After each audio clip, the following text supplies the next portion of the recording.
Request చేస్తున్నాం. Good evening అండి. మా ఈవెంట్ని మమ్మల్ని బ్లెస్ చేయడానికి వచ్చిన సత్యదేవ్ గారికి, బన్నివాస్ గారికి, ఎస్కేఎన్ గారికి, వంశీ నందిపాటి గారికి, ధీరజ్ మొగిల్లేని గారికి చాలా థ్యాంక్స్ అండి.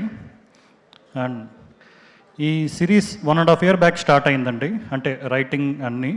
అప్పటి నుంచి నేను, వినోద్ అండ్ మా సాయన్న మేమందరం ట్రావెల్ అవుతూనే ఉన్నాము.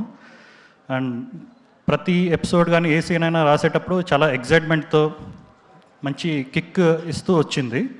సో మేము ఏదైతే నమ్మామో అది జస్ట్ 2 days బ్యాక్ అవుట్పుట్ చూసుకుంటుంటే మిక్సింగ్ థియేటర్లో చాలా హ్యాపీగా అనిపించింది. అండ్ మేము ఈ కథ చెప్పగానే విని ఓకే చేసిన విరాజ్ అశ్విన్ గారికి, అంటే ఇది సిరీస్ అంటే చాలామంది చేయరండి, ఎందుకంటే ఆయనకు అవసరం కూడా లేదు.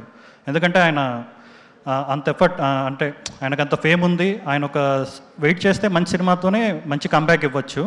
బట్ ఆయన వినగానే మమ్మల్ని నమ్మి సిరీస్ అయినా పర్లేదు చేద్దాము అని మమ్మల్ని నమ్మినందుకు విరాజ్ అశ్విన్ గారికి ఏమాత్రం ఆయన డిసప్పాయింట్ చేయమని గట్టిగా నమ్ముతున్నాము.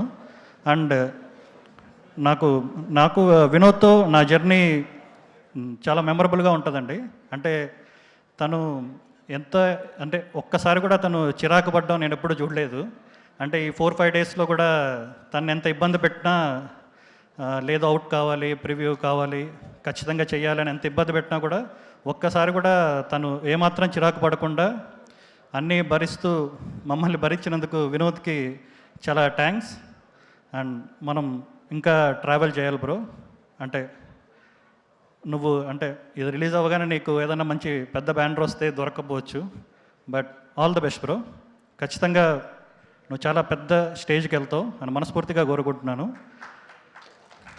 అండ్ మా శరత్ అన్న, అండ్ ఆయన జస్ట్ ప్రొడ్యూసర్ అంటే ఏదో ఈటీవీని ఇచ్చేసింది ప్రాజెక్ట్ అలా ఎగ్జిక్యూట్ చేశామని కాకుండా, అండ్ ఆయన క్రియేటివ్ ఇన్పుట్స్ కూడా చాలా బాగా, అంటే ఆయన మ్యూజిక్ సిట్టింగ్స్లో కూర్చోవడం కానీ, స్టోరీ సిట్టింగ్స్లో కూర్చోవడం కానీ, అండ్ గ్లిమ్స్కి కూడా, అంటే మేము ఫస్ట్ రిలీజ్ చేసిన గ్లిమ్స్కి కూడా ఆయనే స్క్రిప్ట్ ఆయనే రాశారు. అండ్ దాన్ని ఫైన్ ట్యూన్ తర్వాత చేసుకున్నాం కానీ, బట్ ఆ ఐడియా కానీ ఏదైనా ఆయనే జనరేట్ చేశారు. అంటే ఒక మంచి గ్లిమ్స్ రిలీజ్ చేద్దాం ఒక నాస్టాల్జియా ఫీల్తో అనేసి. అండ్ ఆయనతో మేము ఇంకా మంచి ప్రాజెక్ట్స్ చేయాలి, మా జర్నీ కంటిన్యూ అవ్వాలని కోరుకుంటున్నాను. అండ్ మా రైటింగ్ మా రాజశేఖర్ కానీ, అండ్ తను కూడా చాలా సపోర్ట్ చేశాడు. అంటే సెట్లో ప్రతిరోజు ఉంటూ తను కూడా చాలా సపోర్ట్ చేశాడు. అండ్ మా heroine Yashasri, welcome to Tollywood. మంచి కమర్షియల్ హీరోయిన్గా రావాలి అని మనస్ఫూర్తిగా కోరుకుంటున్నాను. అండ్ నన్ను ఇంత సపోర్ట్ చేసిన మా సాయన్నకి అండ్ భరం బ్రోకి చాలా థ్యాంక్స్. ఎందుకంటే ఏదైనా నేను ఓకే చెప్తే, అంటే నేను ఓకే చేసేసుకొని వచ్చాక నన్ను నమ్మి ఆయన సాయన్న నాకు ఎప్పుడు ఆ ఫ్రీడమ్ ఇచ్చేవాళ్ళు. కొన్నిసార్లు అతి చేసినా కూడా ఆయన భరించారు. బట్ చాలా థ్యాంక్స్. అండ్ ఈ సిరీస్ చాలా మంచి సక్సెస్ అవుతుంది, ఈసారి మిస్ అవ్వదు, ఖచ్చితంగా బ్లాక్ బస్టర్ హిట్ అవుతుంది అని కోరుకుంటూ థ్యాంక్స్.